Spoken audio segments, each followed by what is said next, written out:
Hello, dear friends. Here we are, 30 days of inner journey. Your thought is your life.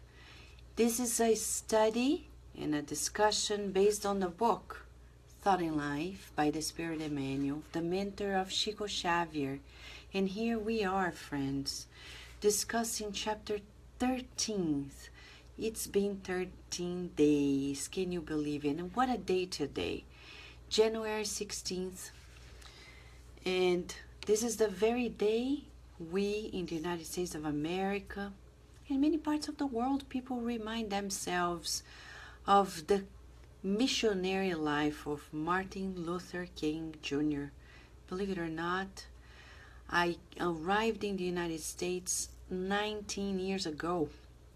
It was precisely January 16th and 1998. Wow.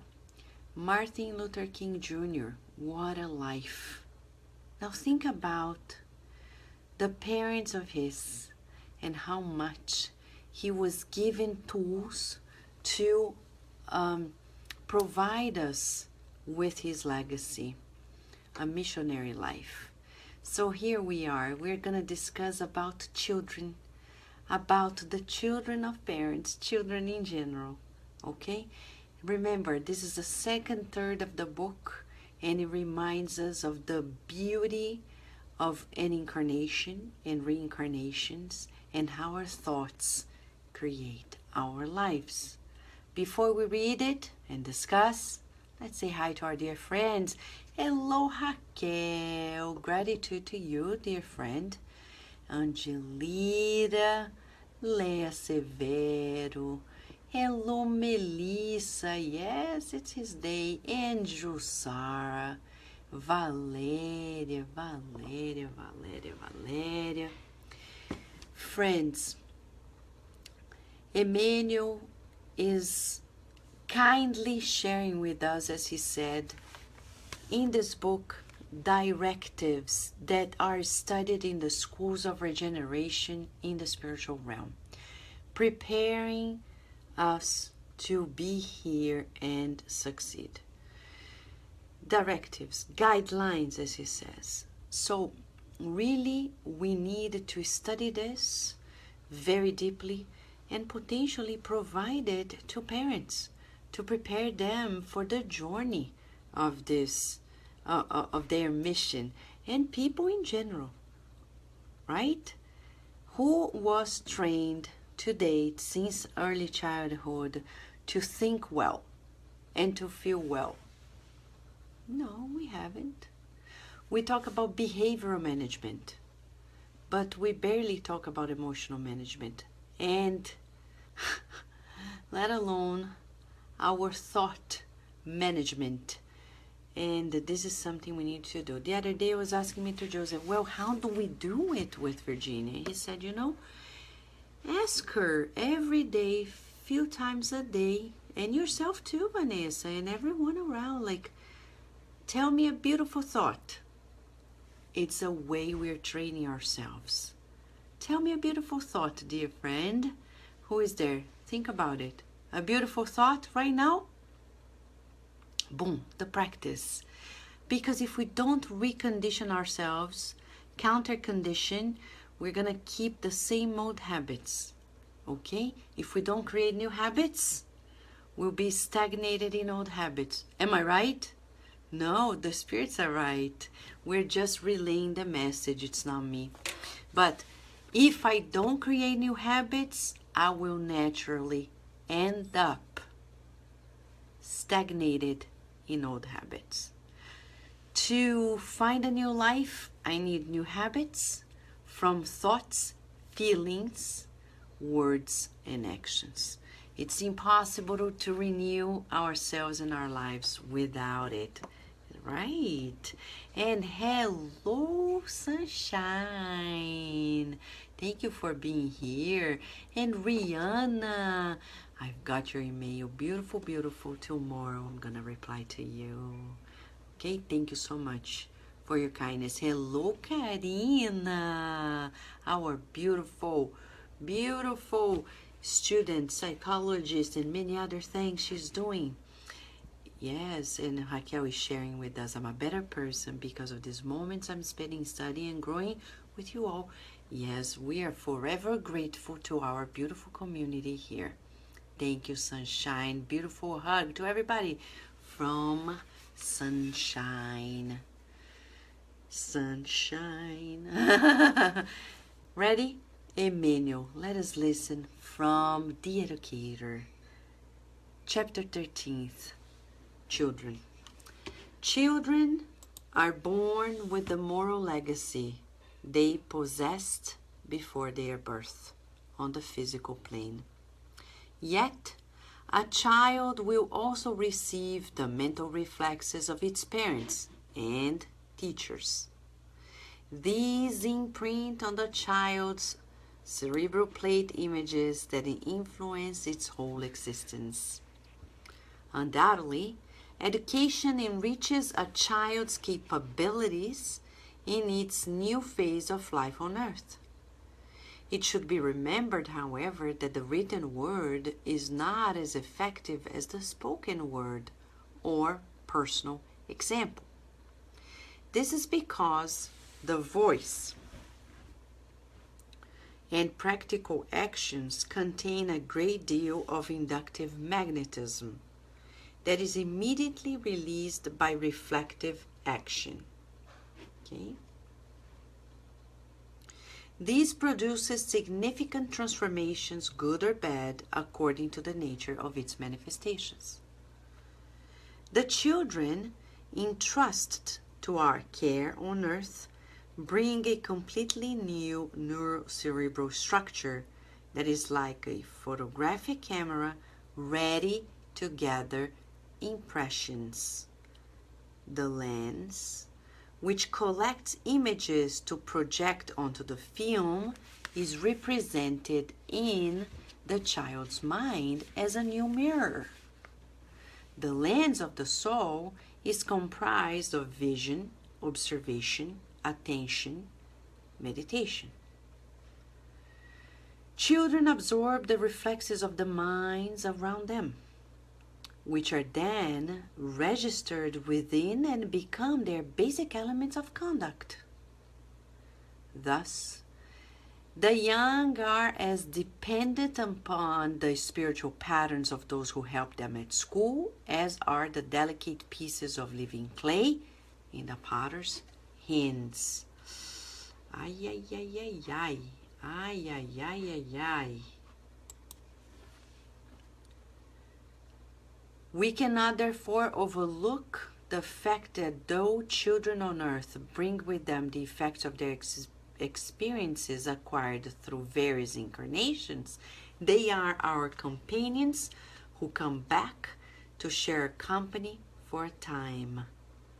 They often do so in order to make readjustments with us, as is demanded by divine law. For they, as well as we, need these trials and lessons that we all experience during the task of our regeneration. With the exception of those who transcend our evolutionary paths because of the special missions with which they are invested, all other children are affected by our mental reflexes. These impressions, they assimilate and become deeply set and lasting. Sometimes these impressions follow them from infancy to the shedding of their dense bodies. To treat them as mere tokens of affection is to lead them into grave deceptions. It will render them inadequately prepared for the redemptive struggle. When their body develops, they can become easily drawn towards minds that thrive in darkness and rebellion. They can therefore relapse into the influence of their past, a relapse that should be avoided and feared. So every child that is assigned to our guardianship is a living vessel, ever collecting daily images and experiences. It is therefore our duty to instill in children principles of justice and work, brotherhood and order, by accustoming children to early discipline and good deeds through the inductive power of our own examples in the spirit of optimism and hope. As we lovingly receive the child, we should remember that a child's heart is a precious urn that keeps collecting our mental reflexes, a trophy that will represent us in that great future in which all of us will live as heirs of our own deeds. A lot of food for thought. Thought in life, food for thought. Here we are. Emmanuel, Emmanuel, Emmanuel. Wow. In this chapter, we have a beautiful, let's say, compilation on how to proceed regard the direction of our education, from parents to educators, teachers. Who are our children? We nowadays have two extremes of parenting and education. We have the extreme of permissiveness and people thinking, you know, what can I do? That's the way it is. My child has been always like this. And others who even think that they are crystal children, indigo children, and they are the one teaching us. And the opposite, which is this repressive discipline, authoritarian discipline. We have come from generations on authoritarian modeling, and now we have this permissiveness. Which one is right or wrong? Both.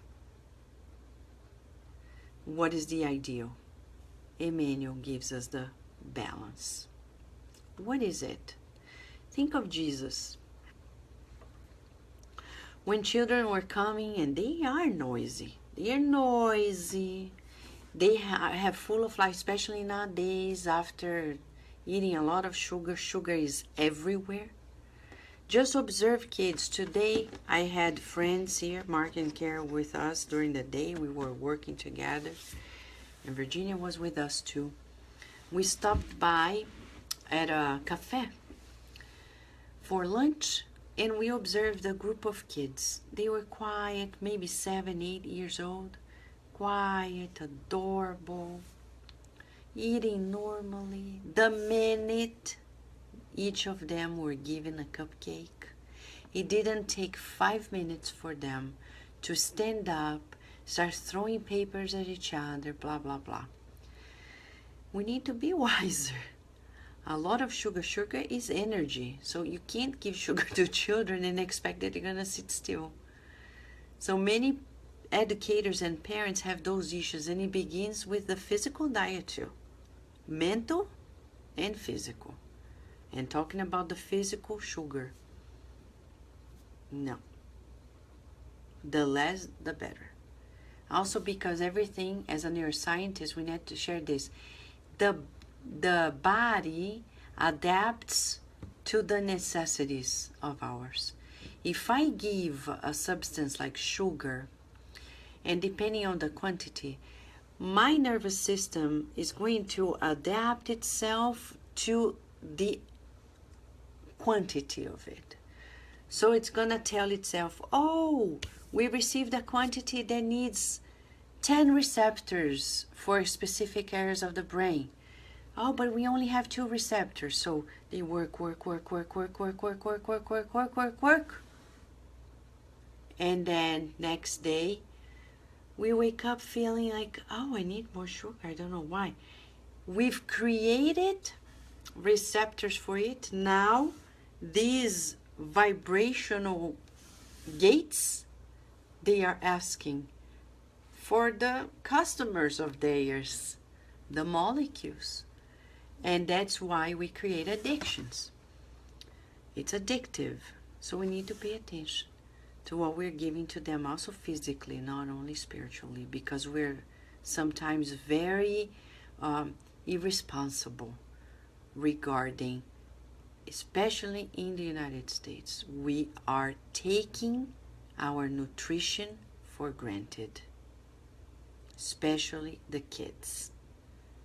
And if you try to be a good parent, people think you are a tiger parent, helicopter parent, whatever. And it's like, you know, I am a loving parent. I care about what they eat. I want to make sure they eat well and healthy. Because what is the message? Every little cell in my body is happy. Every little cell in my body is well. I'm so glad every little cell in my body is happy and well. How can I have my body being healthy and well? Begins with the mind and the habits I have in my daily life. Hello, Elia. Hello, hello. And Maria Edith. Good evening, friends. Welcome, welcome. Let us go from the beginning. Children are born with the moral legacy they possessed before their birth on the physical plane. So, I want to have a baby. Okay, are you ready? Because this baby is going to be brand new in the flesh, but the spirit is old, maybe older than you. Are you ready to birth Benjamin Button? No, I'm joking. Have you watched it, Benjamin Button? About the baby who ages, right? It's so interesting, the movie. But, you know, just in an analogy, are you ready to birth a millennial spirit? And millennial not mean the millennial generation. We're talking about somebody who has experienced maybe more than you do, more than I do, and has habits we may not like, we may not agree with, or we may like and agree with, and the spiritual companies that we like or dislike. Are you ready? Yeah, no, having children is not like second nature. No, having children is responsibility. You know, there will be a day in this planet that, as I saw a parent the other day, to have a baby you need a license. You need preparation, of course. We need preparation. For everything else, we need degrees in preparation. Why don't we have it for the most important jobs and missions and work of all times? Hello, Supermom Lisdelia. To you and the kids and mom, right? So, look at your child and say, oh, what kind of files you have in your mind and experience that I don't know of?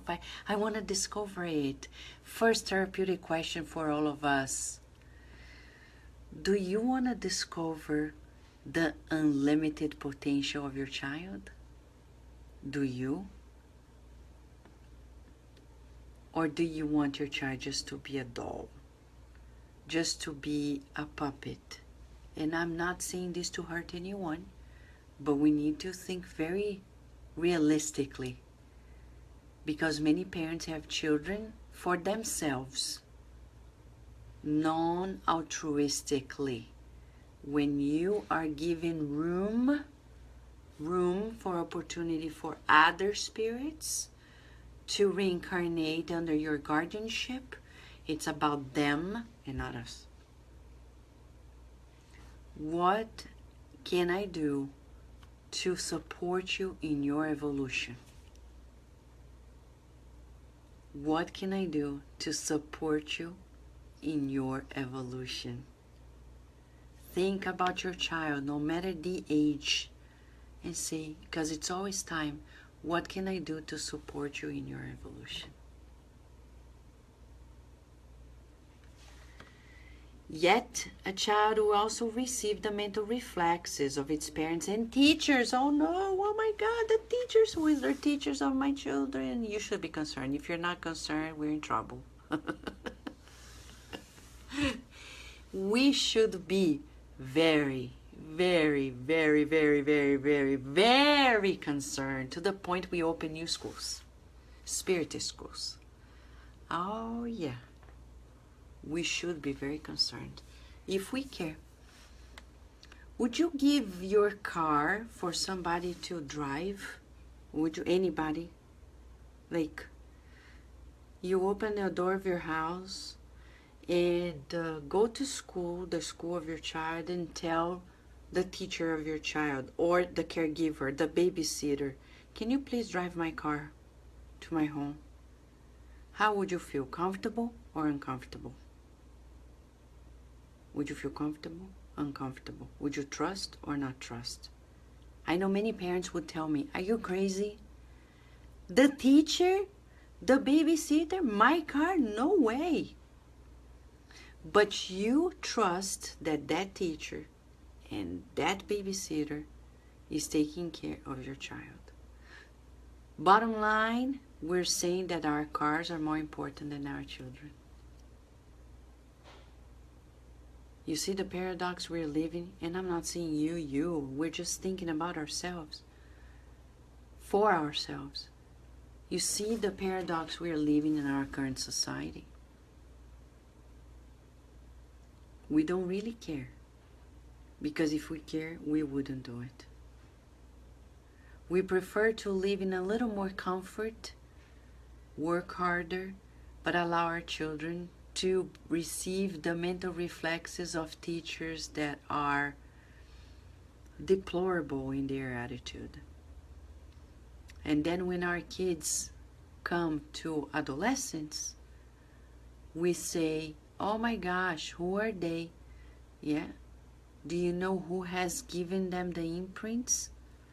Not only previous lives, not only spiritual company, but everyone else whom they have been living with. Like Raquel is asking us, would homeschool be better for the early ages? For preschool years, we would say socially, emotionally speaking, the first 2 years of life should be with parents, or really, really like parents or the true caregivers of the child. When they turn 2, they are open for the socialization. They are more open. They are more open.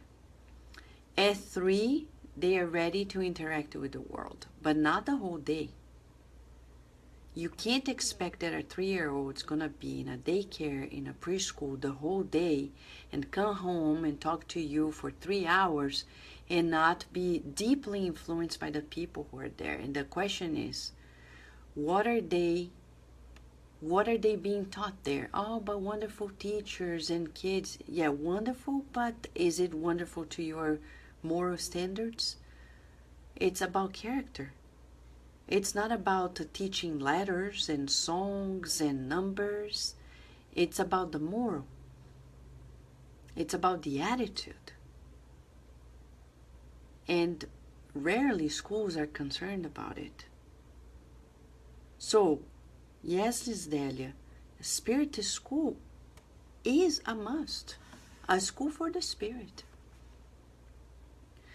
So what about homeschooling?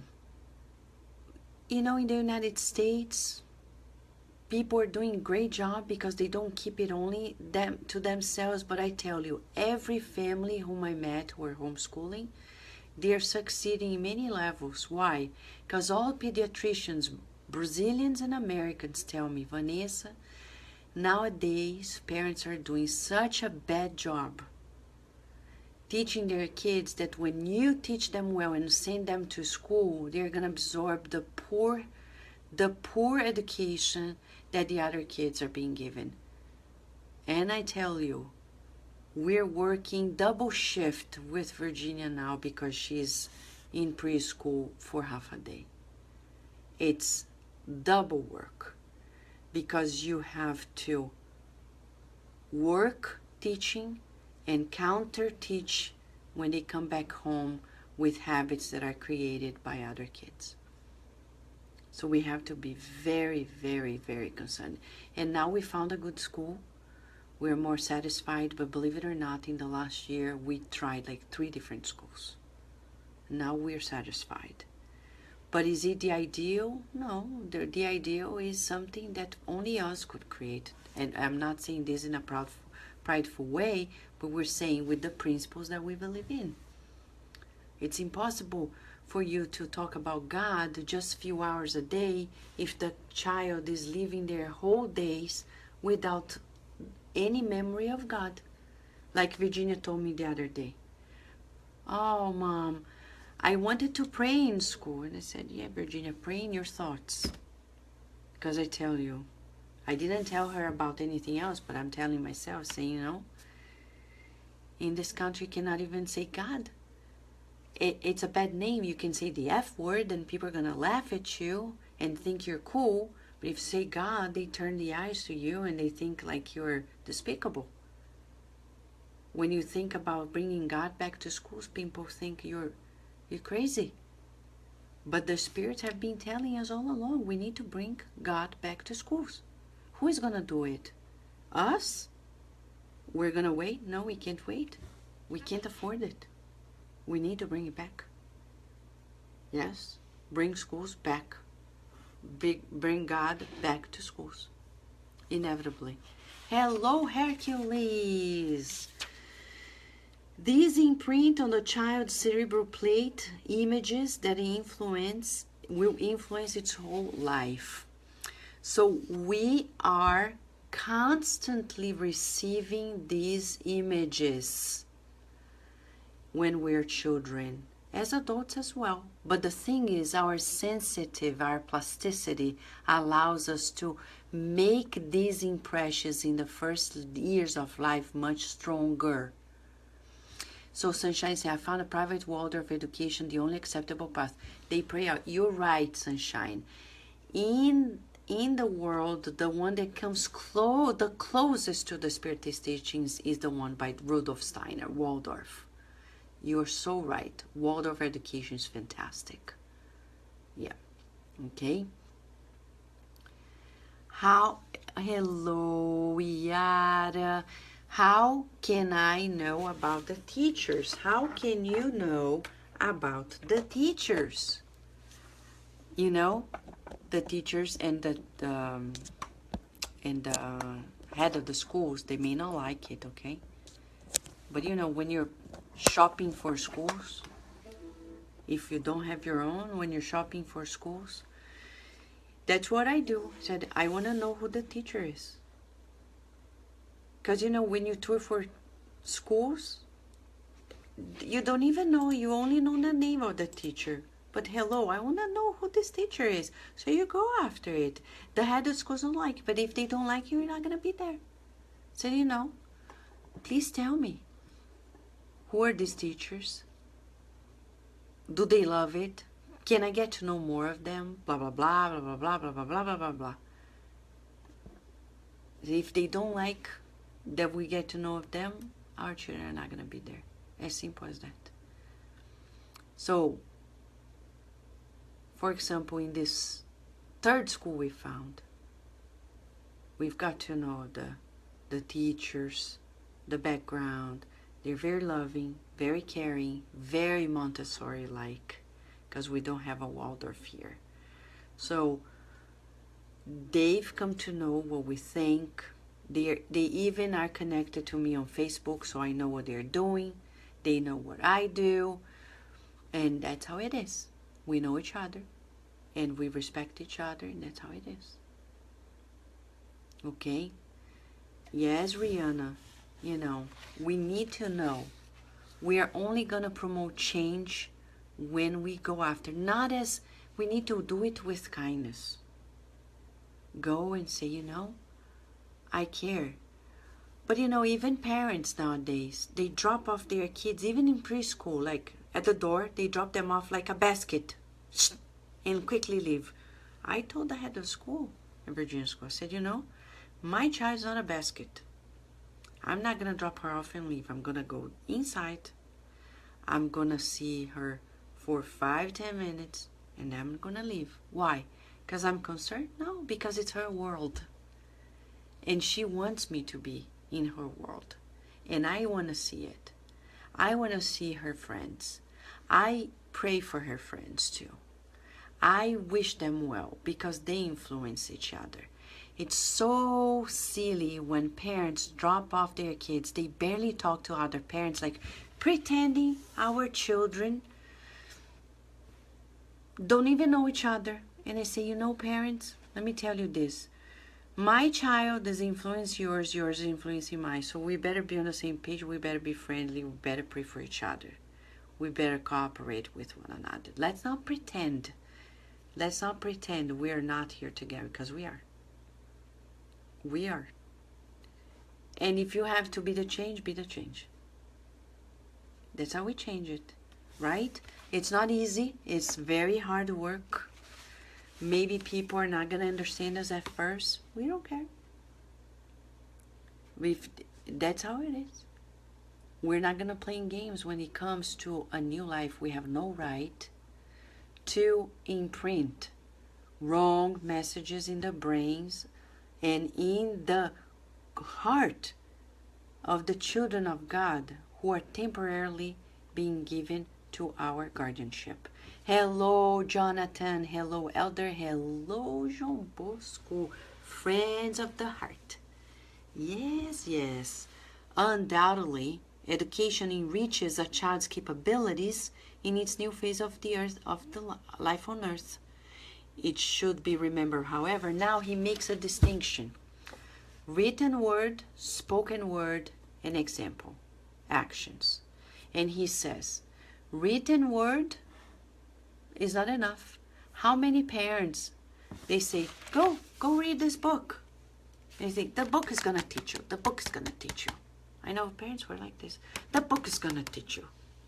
Go read this. Go. And then you're saying, you know, it's about what you say and what you do. Why? He explains. He says, it's about the voice and actions contain a great deal of inductive magnetism that is immediately released by reflective action. This produces significant transformations, good or bad, according to the nature of its manifestations. You know, sometimes parents nowadays are afraid of disciplining their children. And you know, it's hard. I agree. As a parent, it's very hard. But you know, as Joseph always reminds me, if you love, you discipline the kid. So how often we have to teach? Oh, I don't want to sleep. I understand. In reality, you're not going to sleep because your spirit, but your body needs to sleep because it's going to grow. You need to teach your body how to stay still now and say, you know, go to sleep because I'm going to go to the school of the spiritual realm. Oh yeah, we talk about it. Are you going to school to the spiritual realm now, Virginia? Yes, I will, Mom. Are you going to bring your friends? So we talk about it and say, you're not your body. Yes, I agree. You don't want to sleep, but you won't, so don't worry. But just let your body sleep, okay? Leave it there on the bed and go. And please sleep the whole night. Oh, please sleep the whole night. Yes, please, please, please. Right? And then come back when the sun is coming up. But we need to say, look, if you, it's a kind of a Montessori way. Consequences. Even in Spiritism we teach that. Consequences. It's like, if you do this, it makes me sad. Because I feel that we're not doing this. So how about if you do something else? So we're all feeling comfortable, learning that their actions have consequences. But we need to be aware that ours also have consequences. Are we supposed to be perfect parents? No. And we can tell our children we're not perfect. And we should. As long as we feel the love for them, they know we love them. Even when we are a little harsher on them, they know we love them. They know, they know, they know. And that's why we put a limit with discipline. And we have to say it because there's magnetism in our voice. You know, this ectoplasm, it's like vitality. It envelops them. So we tell them, like, look, I'm telling you now, it's better for you to eat because I love you. I want your body to be strong. You need your body to progress in this life. So love your body. Take care of your physical body. Let us eat healthy now. And with moderation. When your kid is able to buy a cookie and eat only half of it and put the other half back in the bag, you're doing a good job in regards to teaching moderation. Telling them, look, not too much sugar, a little bit every now and then. But remember, if you give that to your body, you know the consequences? X, Y, Z. Do you want to be like that? No. Do you want to take care of your body? Yes. Do you want to feel well? Yes. Well, yes. So you need water for your body. It's a lot of talking, friends. If you love, you explain. When we love our children, we explain to them why yes and why no.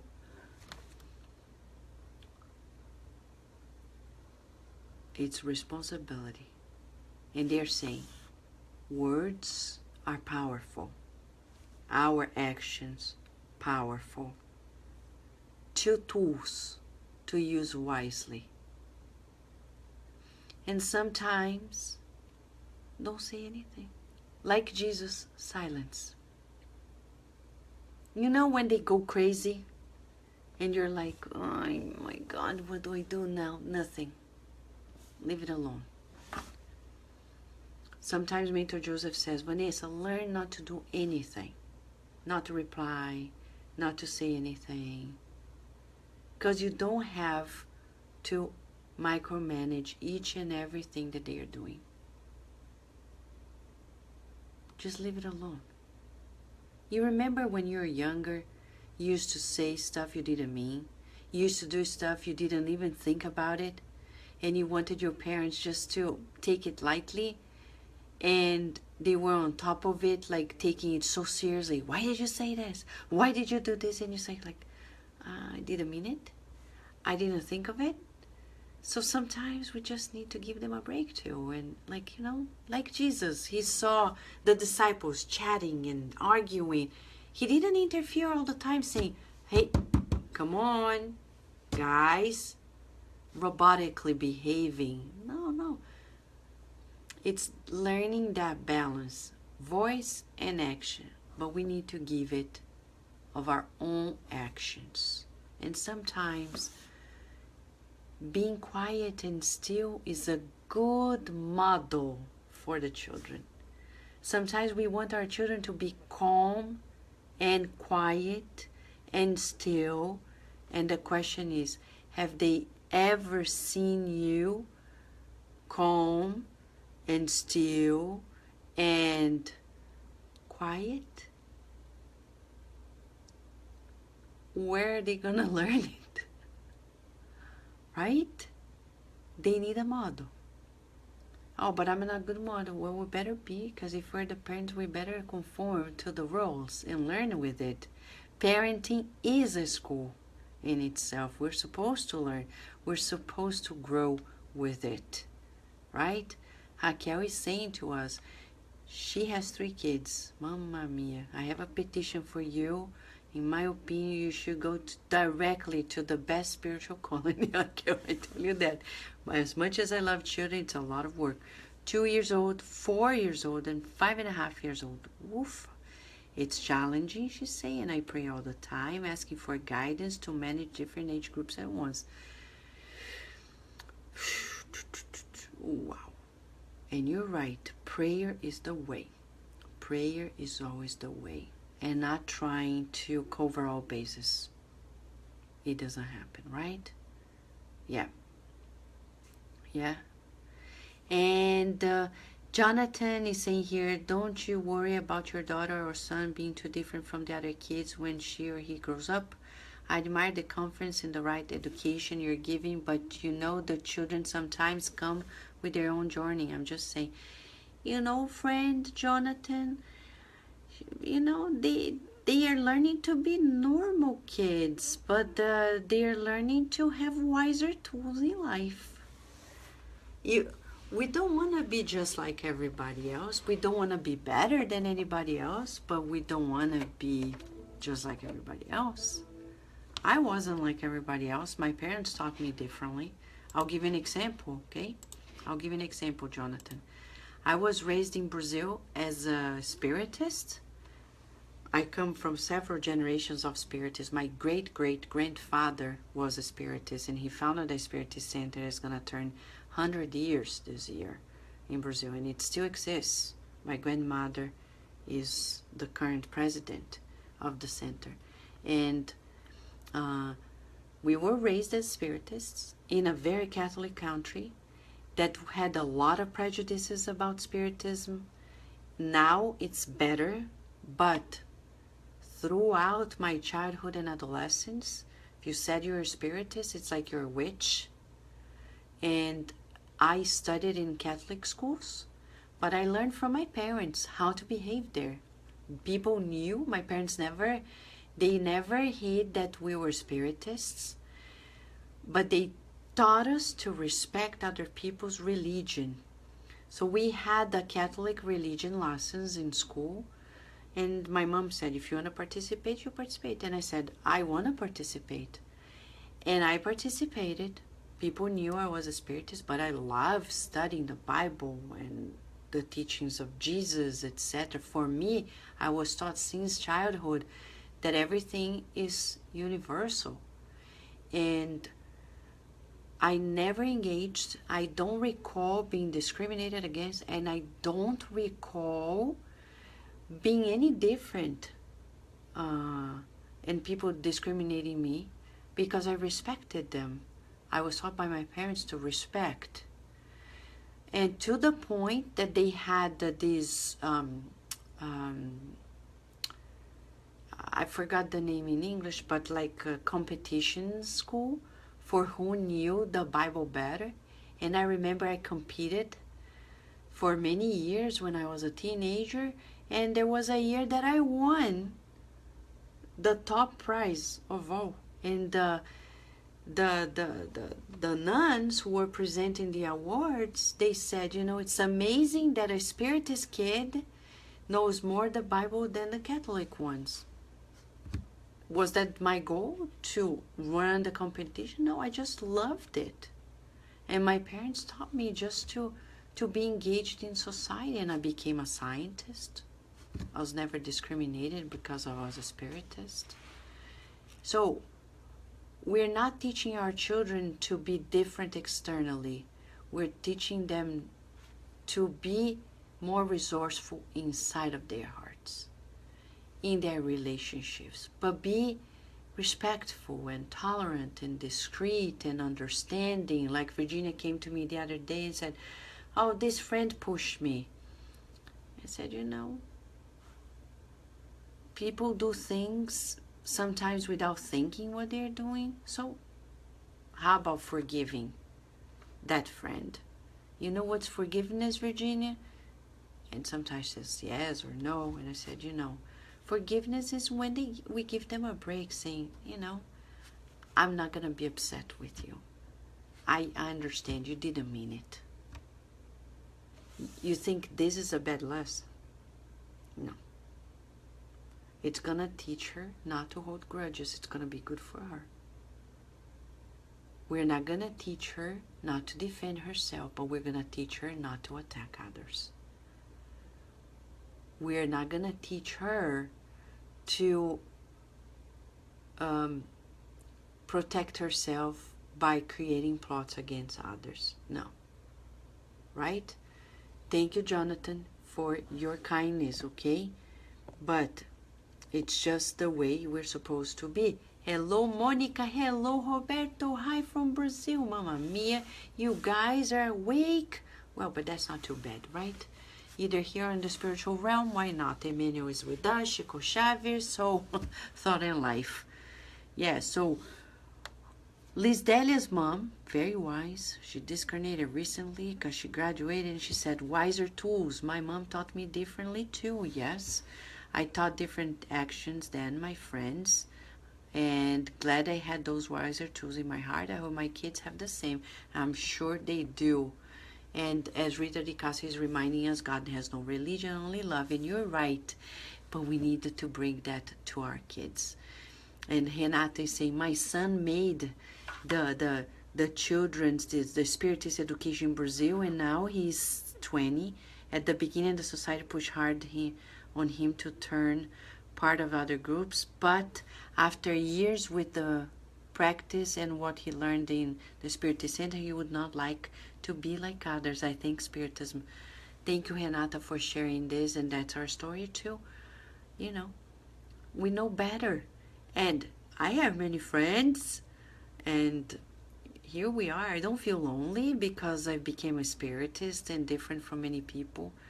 I feel more empowered, actually, to love more and to understand people more and to work in environments that are so hard and people think it's impossible, but we have different ways of seeing, so we're more resilient, more tolerant. We're supposed to be, right?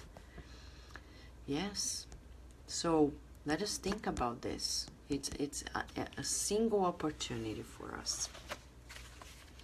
Emmanuel is telling about the care in regards to what we say and in regards to what we practice.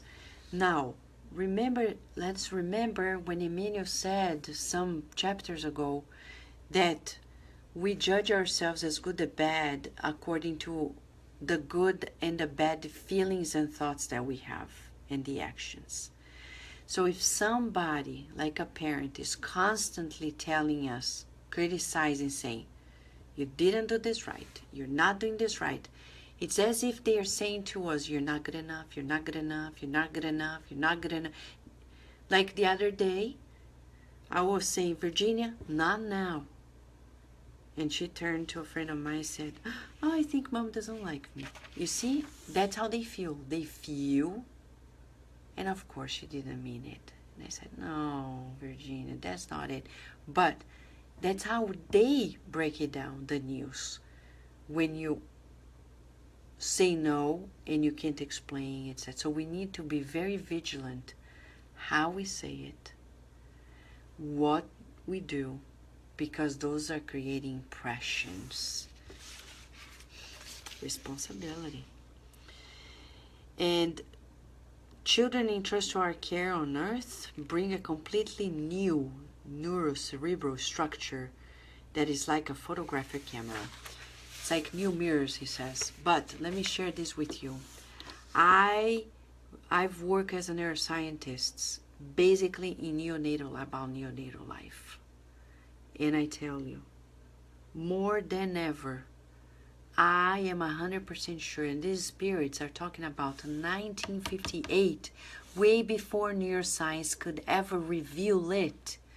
The plasticity of the brain is something very new, and Emmanuel already revealed it to us. From a scientific perspective, Spiritism in this chapter is a revelation. And way before neuroscience proved to us that whatever you do imprints in that new being, Emmanuel was already disclosing to us. The first years of life are more important than the college years. So if you're saving for college, you better use that money for a good school for your kids in early childhood. And I mean early elementary school and way before they turn 7. Because those years are going to impact for the rest of your life, their lives, for the rest of their lives. Even the way we breastfeed them changes the way they nourish themselves. I remember when Virginia was in my belly, Mentor Joseph coached me all the way through pregnancy. I learned so much, and I still learn. And he said, tell her that when she's going to be born, she's going to be breastfed, and you're going to love her, and God make a milk specially for her.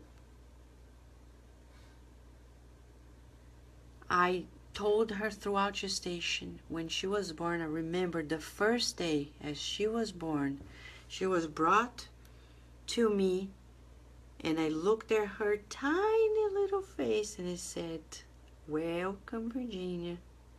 Now it's time to nourish your body. Remember what Mom said, open your mouth and accept the milk that God made only for you. She never had a struggle breastfeeding. And Joseph even told me more. He said, when you breastfeed, careful with your thoughts. And I said, Joseph, I'm tired. I have to breastfeed her every 3 hours. He said, keep the gospel according to Spiritism next to you the whole time.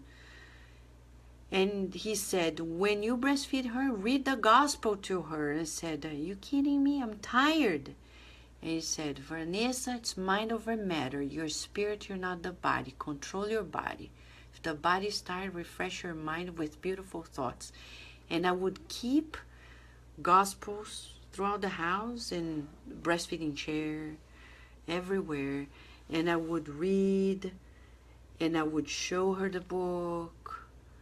And he said, and I would watch talks by Spiritist friends and beautiful things. He said, many moms, when they breastfeed, they're talking to people on the phone, they're cursing, they're this and that and that, and they think the kids are not absorbing those vibrations. And if you can't breastfeed, you're still feeding with the bottle, and it's still the vibrations are coming through. Look at the book No Solar. There's a lot to learn in the book No Solar about emotions and nourishment. No wonder we have a severe problem of nourishment in the world and in the United States, because people take for granted the dual nourishment that is happening when we are eating. It's not only the physical eating, it's the emotional, the spiritual nourishment too that needs to come associated. Do we have a lot to learn? This is just the beginning. A lot is just a word. It's a whole lot. That's why the singing to make us feel there, calm, and learning to breathe. Take our time, developing our brains, talking to our kids. Some parents don't talk to their kids, or they baby talk their kids. Like, oh, how are you? I never talked to Virginia like this. Mentor just said, no, don't talk to her like this. Talk spirit to spirit, like Professor Euripides Barçanufo told you. With love, but spirit to spirit, since she was a baby. Never like, oh, little girl, baby talk. No. It's like, hey, Virginia, good morning. Let's sing to nature. Oh, hello, dear pine tree. And then we would say in Portuguese, Pinheirinho, amiguinho, você é tão bonitinho. Você gosta de carinho. Da, da, da, da, da, da, da. And singing, making you feel connected to nature. The child is more grounded. Yes, we don't need to fancy things. The mentors say love is everything. Love is love. And he says we're imprinting everything. The children absorb the reflexes of the minds around them. And also the patterns that they learn in school. So the teachers of our kids become sculptors of their minds. You need to know your teachers. And work hard, my friends. Work hard. If you work hard today, when they grow older, you can relax a little bit more. It's investment. If you invest today, it pays off tomorrow. If you don't, you're gonna struggle tomorrow. It's a choice, okay? Thank you, Rita. There are many songs, man. There are so many beautiful songs that the spirits compiled, and that's how I learned to sing. For the sake of love for Virginia and the responsibility of parenting, we learned so many things, and we need to keep learning. There's a lot to learn. And the good spirits, the guardian angels, they want to teach us, but we need to be open to them. Open. Finally, friends, in this last third of the chapter, he says, we cannot overlook the fact that though children on earth bring with them the effects of their experience acquired in previous reincarnations, they are our companions who come back to share company for a time. They often do so in order to make readjustments with us. They need new trials and lessons, and we do too. So one tip, okay, that the mentors gave to us was, you know, when you as a parent, we always worry, right? But even Mother Mary worried about Jesus. Why aren't we gonna worry? That's how it is. It's part of the task. It's like the job description. You're gonna be a mom, worry. You're gonna be worried. Job description, even Mother Mary. And Jesus like, cool down, I'm okay. And she's like, oh my gosh, kindly. But we know in the book Good News, it's part of the job description, and not that too. So the thing for us is, you know, sometimes we worry so much and we're like trying to protect them from certain experiences. And the spirit friend tells us, Vanessa, before she reincarnated, she was prepared for what was lying ahead. Trust that they know how to handle it. They know how to handle, sometimes we are concerned about their exposure to habits of other people in our house, friends, neighbors, and schools, etc. We can do so much to provide them with the proper environment, but on the earth, we can't provide them with a perfect exposure to the world, because the world is what it is and we are who we are. But we are here to learn and to progress. So we need to trust that they are going to be capable of handling it, and teaching them how to be graceful and gracious and loving and kind. You know, sometimes between spouses and the parents, they have different disciplinarian attitudes, and there's a clash sometimes. So Mentor Joseph said once, teach Virginia to respect the father as much as he respects you, and you trust that she's gonna know how to feel loved in spite of any differences, because we're different, and that's normal. And trust that before she reincarnated, she knew what was coming ahead. Trust their inner potential. Do you trust the potential of your kids? Do you? You need to trust. Look at them and say, I believe in you. I believe I can fly. I believe I can touch the sky. And I believe in you too, my child, right? Yeah, I heard a beautiful story Carol Correa told me today that talks about this. I believe you can fly. We need to tell our children, I believe you can fly high with God. Fly high with God. And I believe you can fly, dear friend. And I believe I can fly, dear friend. Because with God, we can fly anywhere. And we're safe. No fear. But he says here, he says, to treat them as mere tokens of affection is to lead them into grave deceptions. So we can't believe that our children are cute dolls. No. It will render them inadequately prepared for their redemptive struggle. So what is our goal?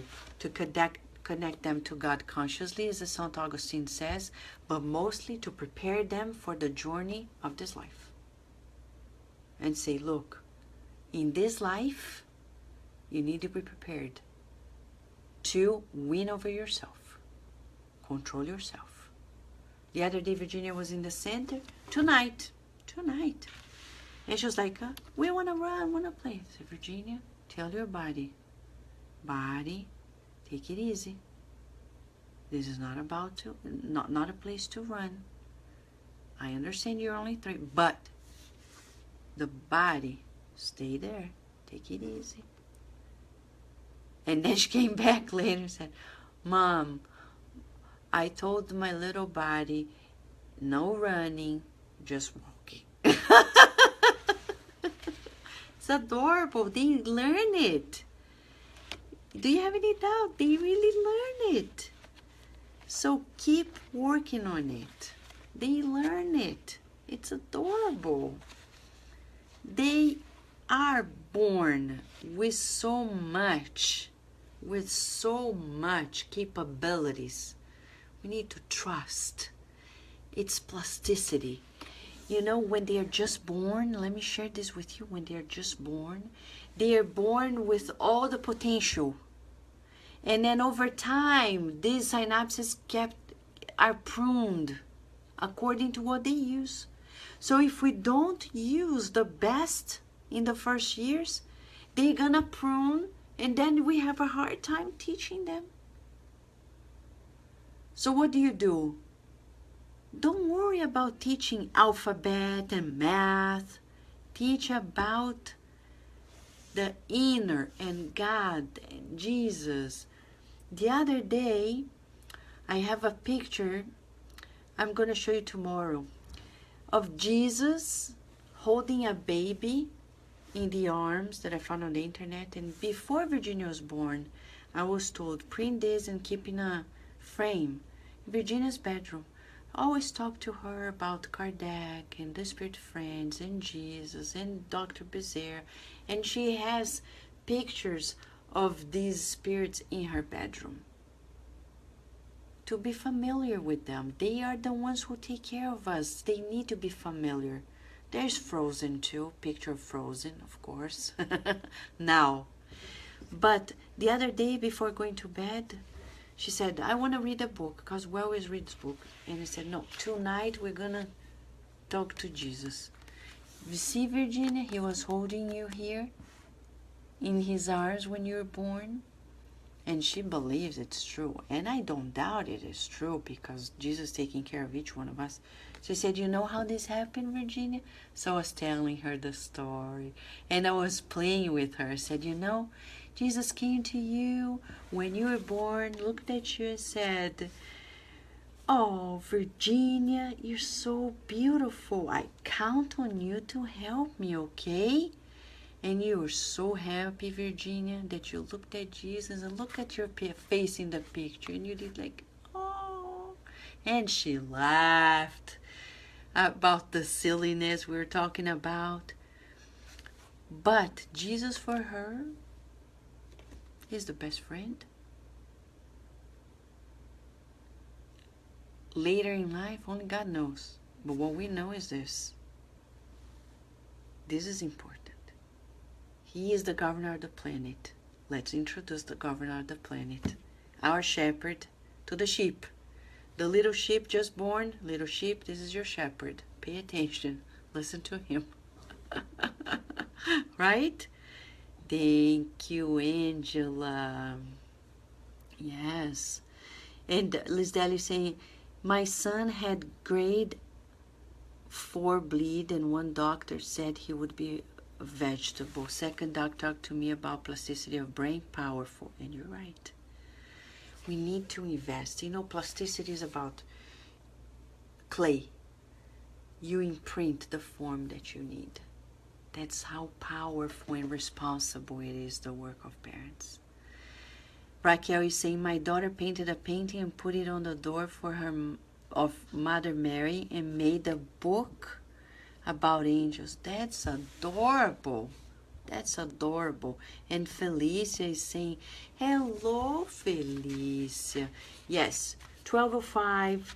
It's already January 17th. And we're wrapping up this beautiful chapter. Emmanuel is giving us a beautiful, beautiful recipe here for us educators, parents. He says something so beautiful.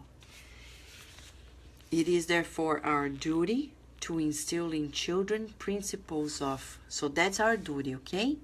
It's not the alphabet, it's not the math, it's not about anything else, Harvard, it's about justice, work, brotherhood, order, and accustoming them to early discipline,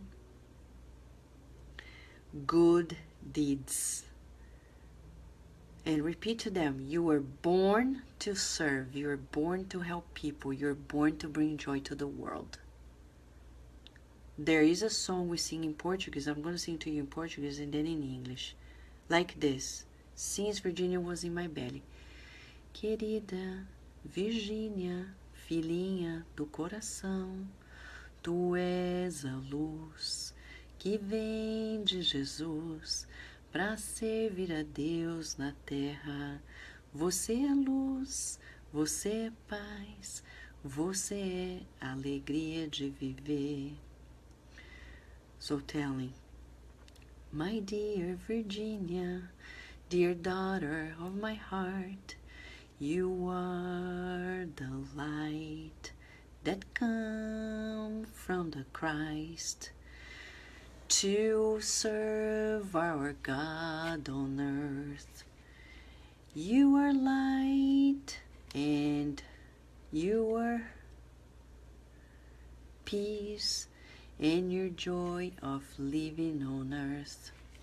Kind of like this, okay? That's pretty much always singing. And when it goes to sleep, it's pretty much any song that is good, but this one, always very good.